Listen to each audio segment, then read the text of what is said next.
میرا آپ سے یہ سوال ہے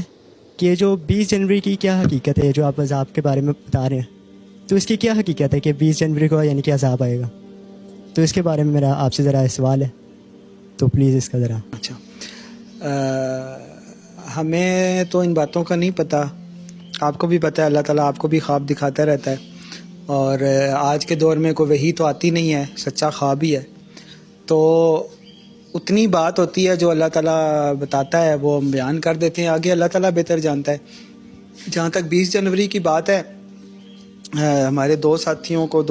تین ساتھیوں کو 20 تاریخ آئی ہے، کافی عرصے سے آ رہی ہے کہ 20 کو نواز شریف کا جو معاملہ ہے نا، نواز شریف کے مرنے سے جو افراتفری پیدا ہوگی وہ 20 تاریخ کو ہوگی، 20 کا عدد انہوں نے دیکھا، تو ہمیں نہیں پتا تھا اب یہ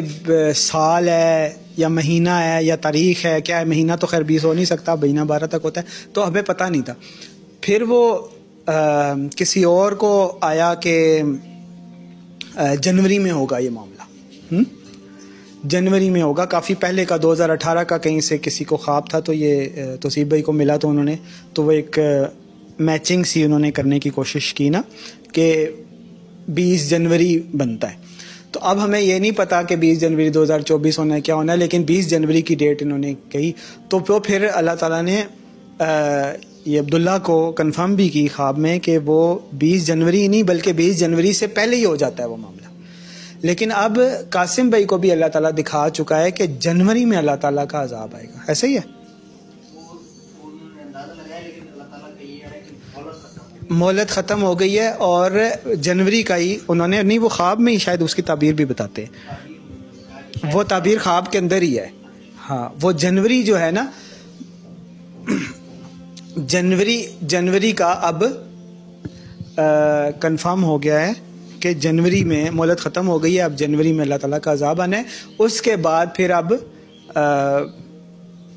ہمیں بھی اللہ تعالیٰ نے کنفرم کر دیا ہے کہ جنوری میں اللہ تعالیٰ کا عذاب لکھ دیا گیا ہے، ٹھیک ہے، قاسم بھائی کو بھی آ گیا، مجھے بھی آ گیا، اور ساتھیوں کو بھی آ گیا، ٹھیک ہے، تو اب یہ کنفرم ہو گیا ہے کہ جنوری میں اللہ تعالیٰ کا عذاب لکھ دیا گیا ہے، سمجھ آئی؟ تو لیکن کچھ کو یہ بھی آیا ہے کہ وہ نواز شریف والا معاملہ ہوگا، اسی سے حالات خراب ہوں گے، تو ہمارا تو کام یہی ہے کہ بات بتا دیں، اب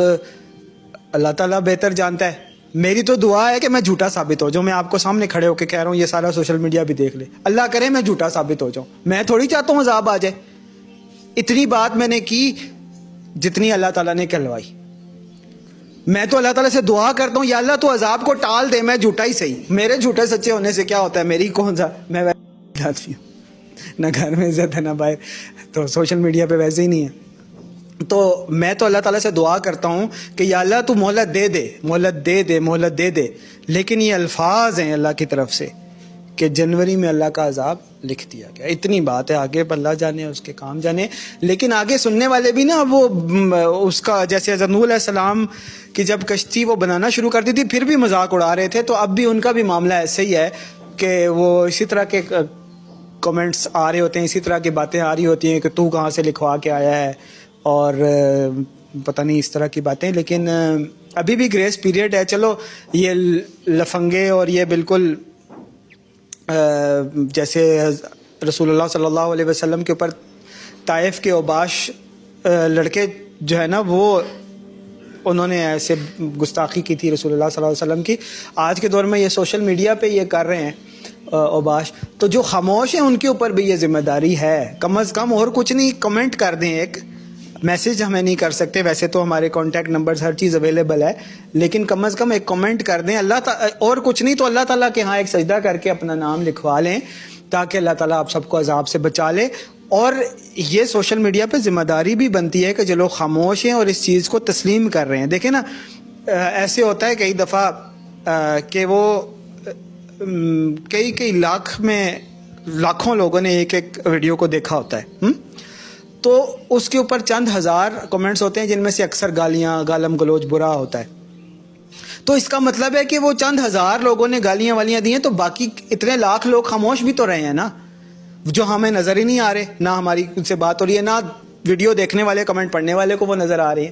تو وہ خاموش لوگوں سے بھی میں کہتا ہوں، ان میں سے جتنے ہیں، لاکھ میں سے کچھ ہزار تو ہوں گے نا، لاکھوں میں سے،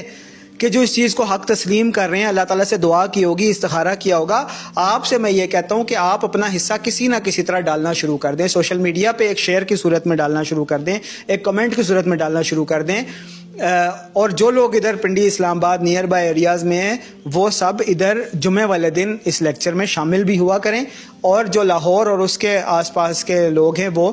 قاسم بھائی کے ماہانہ اجتماع میں جایا کریں. اور جمعے کے حوالے سے سن لیں، یہ جو لوگ نہیں آ رہے نا، جو لوگ ہمارے ساتھی یہاں آتے ہیں لیکن پھر مس بھی کر جاتے ہیں، ہم پہلے بتا چکے ہیں، ایک دفعہ پھر دیکھ لیں کہ اس وقت تمام مولوی جو ہیں جنہوں نے ابھی تک امام مہدی کو تسلیم نہیں کیا، رسول اللہ صلی اللہ علیہ وسلم کا حکم جھٹلانے کی وجہ سے کافر ہو چکے ہیں. ان کے پیچھے نماز بھی نہیں ہوتی، جمعہ بھی نہیں ہوتا، لیکن ابھی بھی زمامِ کار اللہ تعالیٰ نے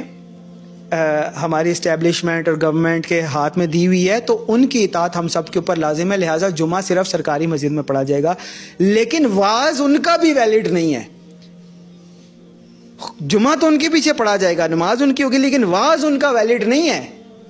کیونکہ وہ امام مہدی کے انکار کر رہے ہیں، وہ حق کی طرف نہیں بلا رہے. ابھی بھی وہ آپ کو انہی سیاستدانوں اور گورنمنٹ اور اسٹیبلشمنٹ کی پوجا اور سسٹم کی پوجا کی طرف بلا رہے ہیں.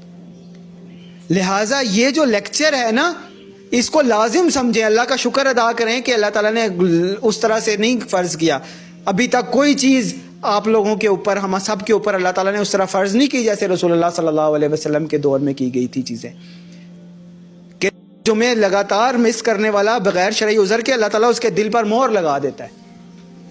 یہ اس ڈسپلن کے لیے ہے جو رسول اللہ اور صلی اللہ علیہ وسلم اور خلفاء کے لیے تھا. بعد میں تو مولویوں نے اپنی اپنی ڈیڑھ کی مسجد بنا لی نا. لہٰذا اللہ نہ کرے کہ اس طرح کی کوئی چیز آئے، لیکن ایک اجتماعیت اللہ تعالیٰ نے بنائی ہوئی ہے. تو اب اپنے لیے آپ یہی سمجھیں کہ جس نے 2 جمعے مس کیے، اپنے طور پہ سمجھیں کہ اس سے پہلے کہ اللہ تعالیٰ کی طرف سے کوئی آ جائے چیز، یہی سمجھیں کہ جس نے 2 جمعے جان بوجھ کے بغیر شرعی عذر کے یہ لیکچر مس کیے، تو وہ یہی سمجھے کہ کہیں اللہ تعالیٰ میرے دل پہ مہر نہ لگا دے. لہٰذا یہ جتنے لوگ نہیں آ رہے، مجھے کیا، میں نہیں کہتا، مرضی ہے، لیکن معاملہ جو ہے نا وہ اب سینسٹیو ہو چکا ہے. کم از کم کوشش کریں کہ جیسے حضرت نوح علیہ السلام نے دعا کی تھی نا کہ وَلِمَنْ دَخَلَ بَيْتِيَ، کہ جو بھی آئے یا اللہ جو بھی ادھر میرے پاس آئے اس کو بچا لے. تو جو بھی امام مہدی کے پاس جائے اللہ تعالیٰ اس کو بچا لے. اللہ کرے میں بھی ان بچنے والوں میں ہوں. تو میں اللہ تعالیٰ سے یہی دعا کرتا ہوں کہ یا اللہ جو یہاں پہ آتے ہیں، اجتماعیت میں آتے ہیں اور ریگولر آتے ہیں، اور اگر کوئی نہیں آ سکتا یا اللہ پھر بھی تسلیم کرتا ہے، کوشش ہوتی ہے، اس کی لگن ہوتی ہے، تو یا اللہ ان کو بھی بچا لے. تو لہٰذا امان ڈھونڈیں، اللہ تعالیٰ سے امان ڈھونڈیں. اور کچھ لوگوں نے دیکھا بھی ہے کہ ہمارے ساتھیوں نے کہ اللہ تعالیٰ نے امان کی جگہ جو ہے نا، وہ جو ہمارا دفتر ہے اس کو بھی اللہ تعالیٰ نے امان کی جگہ بنایا ہوا ہے. یہ خضر بھائی کو اللہ نے دکھایا کہ وہ جو دفتر ہے نا، اللہ تعالیٰ نے اس کو امان کی جگہوں میں سے ایک جگہ بنائی ہوئی ہے.